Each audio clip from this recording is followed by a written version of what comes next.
Olá, tudo bem? Eu sou Oswaldo e você está aqui para ter uma aula sobre o dia 9 de julho, feriado estadual no estado de São Paulo.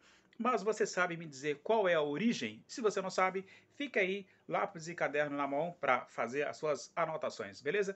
Pois bem, este projeto foi apresentado pelo então deputado Guilherme Gianetti no ano de 95, mas só se tornou lei a partir do dia 5 de março de 1997, que ficou instituído o dia 9 de julho como feriado civil no estado de São Paulo.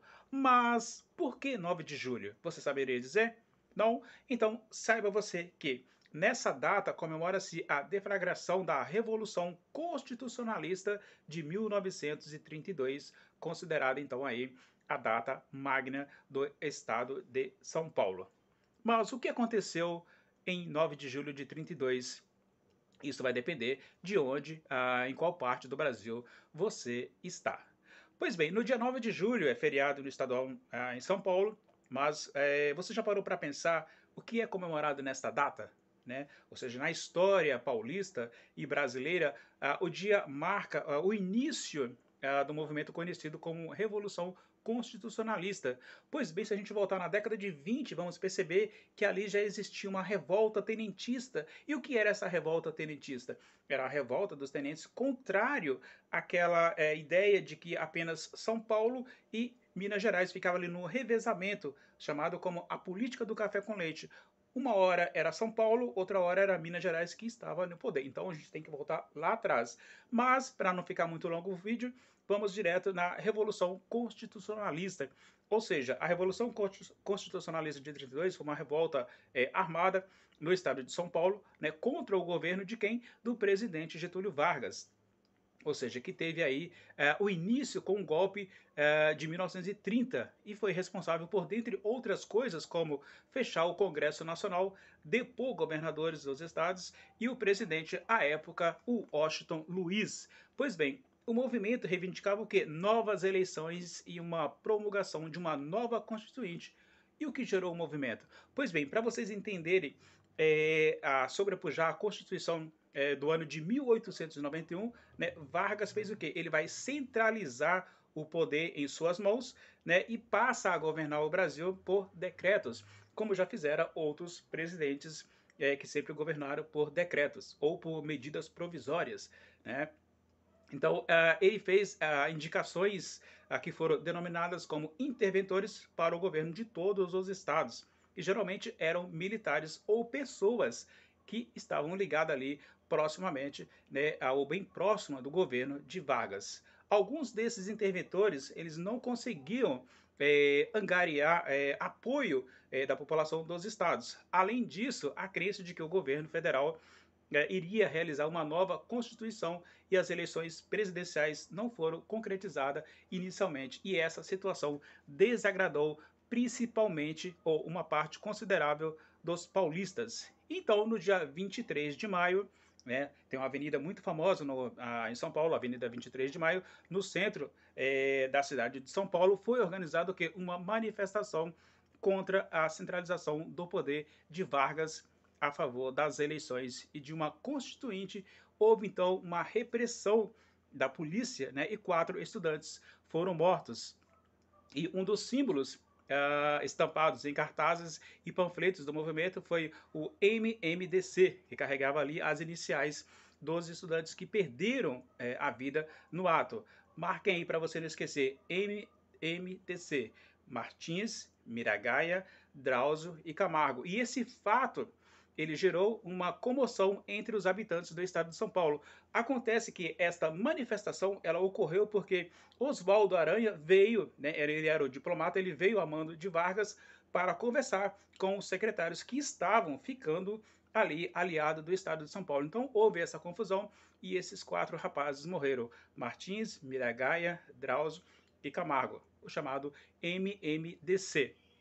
Pois bem, o conflito, para você entender, do dia 9 de julho, meu caro, de 32, é que atualmente ele é feriado em todo o estado e foi liderado pelo interventor do estado chamado Pedro Toledo, que foi nomeado pelo próprio Getúlio Vargas com uma forte campanha publicitária, ou seja, o movimento contou com a participação de muitos jovens, que inclusive passou, né, algumas cenas de uma novela exibida recentemente, agora nesse período de pandemia. O Estado esperava o quê? Contar com as tropas de Minas Gerais e Rio Grande do Sul. Mas, né, São Paulo não obteve o sucesso desejado ou esperado.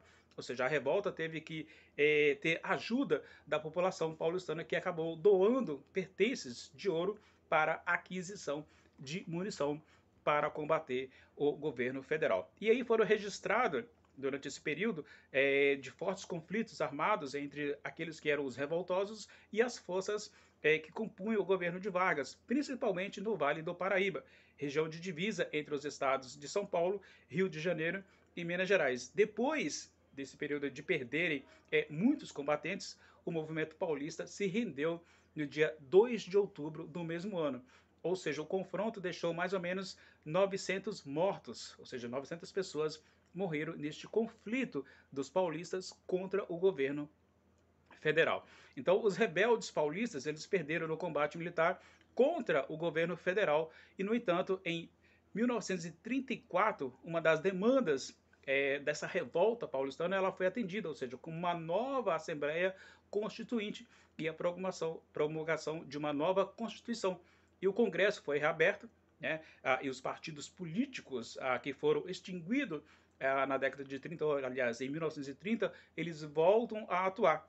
Getúlio Vargas acaba sendo eleito presidente por eleições indiretas e já Armando Salles, que foi o interventor de São Paulo, nomeado em 1933, foi eleito governador do estado por meio de uma constituinte, né, estadual do ano de 1935 pela cidade de São Paulo. Existe aí, vocês podem perceber, para quem é paulista, ou procura aí no Google, se você é de outro estado, né, as homenagens ao movimento, e algumas delas são nomes das avenidas, por exemplo, Avenida 9 de Julho, a 23 de Maio, que foi quando começou, né, esse embate, e as ruas MMDC e Pedro de Toledo. E também ali no obelisco do Ibirapuera, para quem não sabe, se encontra ali o que abriga, né, os restos mortais dos 4 estudantes, né, e outra grande homenagem, né, que fizeram a esses que deram a sua vida, né, em prol de uma São Paulo ou de um Brasil melhor naquele período.